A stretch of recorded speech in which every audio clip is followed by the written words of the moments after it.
Hey everyone, welcome back to Custom Carving, home of everything UK carving.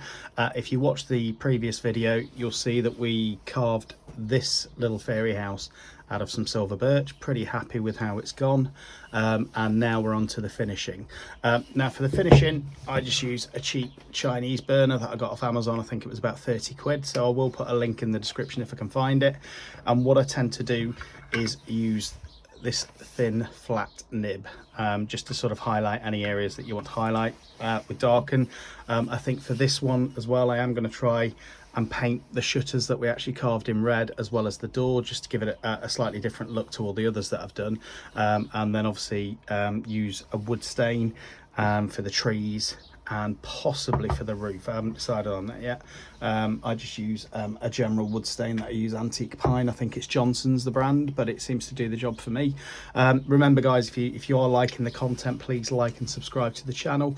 There's also a giveaway at the moment to get people into carving. If you want to look through my videos, when we hit 100 subscribers, I've just got an Amtech engraver tool that I'm giving away to anybody that wants to get into the hobby that hasn't quite got the funds at the moment. But yeah, anyway, we're going to get on with this. So the first stage is using this burner. I'm going to turn it up to the maximum temperature.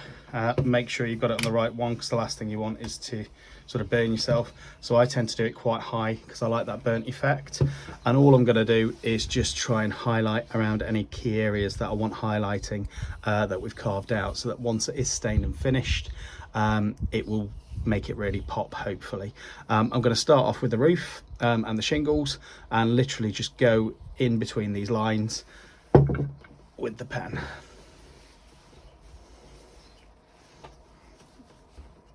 Again, there are more expensive ones like the razor tip ones that I've seen, but for me, do you know what, for 30 quid this does the job at the moment. I don't class myself as an expert, but it seems to do the job. And all you want to do is just highlight the underneath, so that when you do stain it or varnish it, whatever it is you're going to do, you see that nice burnt marking that you're going to get.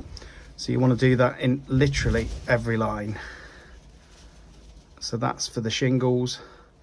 Again, it just really makes them pop. I tend to do it on the highest temperature. You don't have to, you can take your time and do smaller strokes, but do you know what, I think it works quite well if you do it on the high temperature.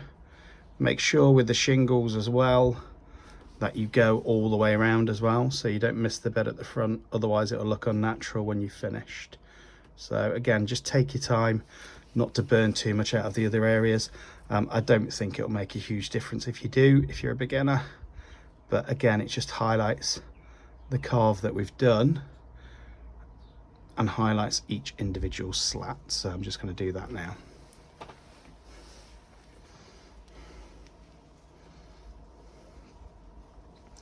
Makes such a difference as well in the end product. When I just started out, I wondered how sort of people's carvings were looking 10 times better than mine, and I would say, do you know what, invest the time in the finishing, because it does make all the difference to the end piece. You don't want to spend 3 or 4 hours on one piece and then it to look a bit naff at the end. So just take your time.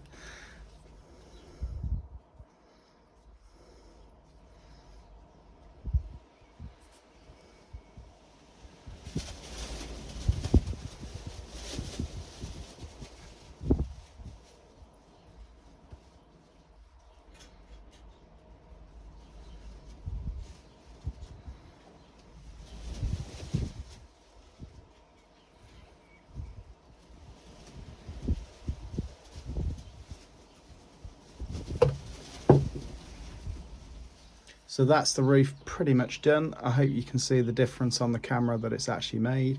And again, when the finish goes on, that's going to make it really pop. So now I just want to go around all of these edges that I've done here, where I want the outline to actually come up. So again, using the same nib, I'm just going to go around and cut inside the window frames.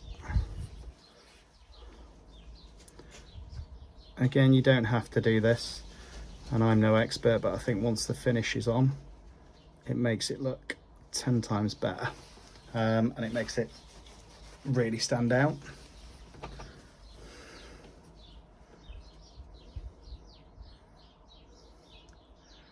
You can actually see how soft silver birch can actually be. and unless you're careful, it will actually burn it more than you want it to. So again, just going around the edges with this thin nib to create a bit of an outline. Again, don't worry about burning it a little bit, that will all blend in when we put the Danish oil on for the finish.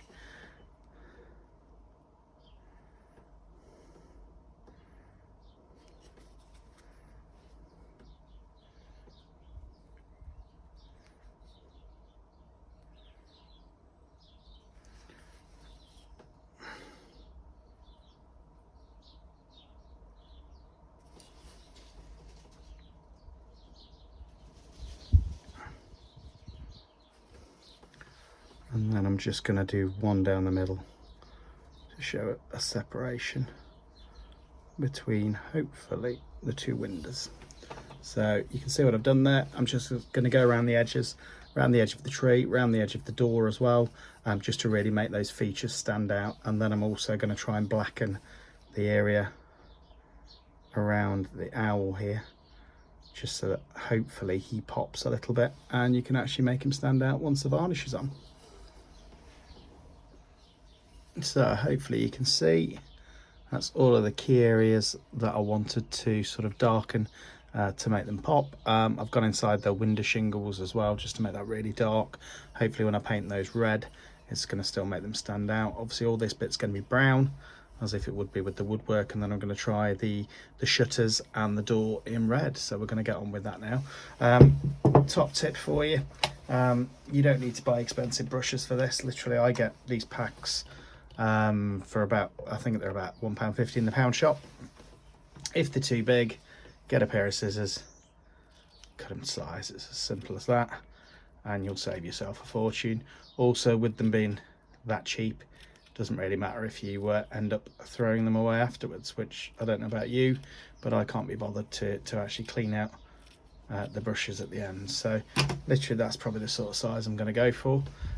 So the first thing I'm going to do before I actually start staining anything, I want to try the colour first and see if I like that. So I'm just going to paint some of this red acrylic paint onto the doors, and obviously the window shutters as well, just to see what it looks like.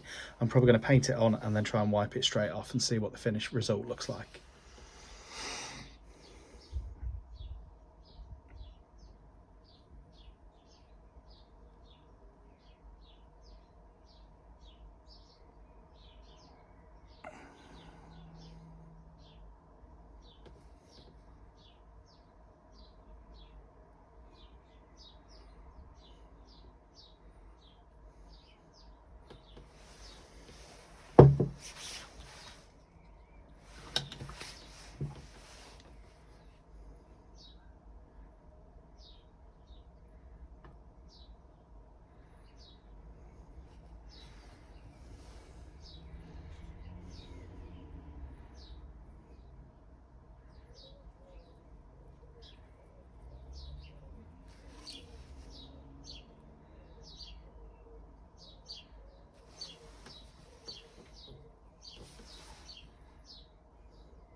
Just trying not to sort of overload it, because I think once the varnish goes on as well, it will lose some of the luster.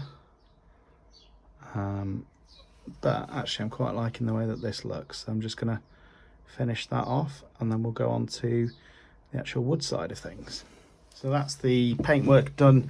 Now what I'm going to do is just try and highlight the wooden parts, so the tree, the frames and the door frame. And as I said, I've just got some antique pine wood stain. When it dries you get a really good finish on it.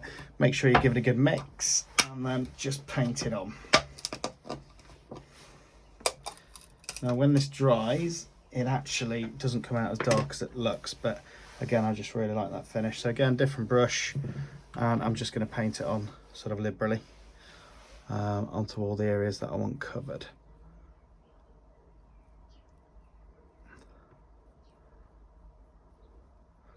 And again, what this should do is hopefully highlight the details that we've actually carved in. So I'm just going to finish all of that now. Go around all the door frames and the tree and anywhere that we want to highlight. And then I think for the rest of it, to be honest, I'm going to leave the bulk of the building as it is, because I really like the light effect from the silver birch. Except for the roof shingles, I'm going to do them with a bit of Danish oil just to give it a kind of a two-tone effect. And then down here where I was originally going to do rocks, which I've decided not to do for this one, again I'm just going to Danish oil that and then a coat of clear varnish. So there we go, that is the woodwork done and the doors and the shutters. I've actually gone over the shutters in wood stain because I quite like the effect. I think it still looks like wood, but you've still got that red tinge coming through. So I'm going to let that dry and then put the Danish oil on the top, and then I'll decide whether or not I want to do it around the sides as well. But yeah, so far really happy with the project. Please remember, if you do like the content, please like and subscribe to the channel. All right, thanks.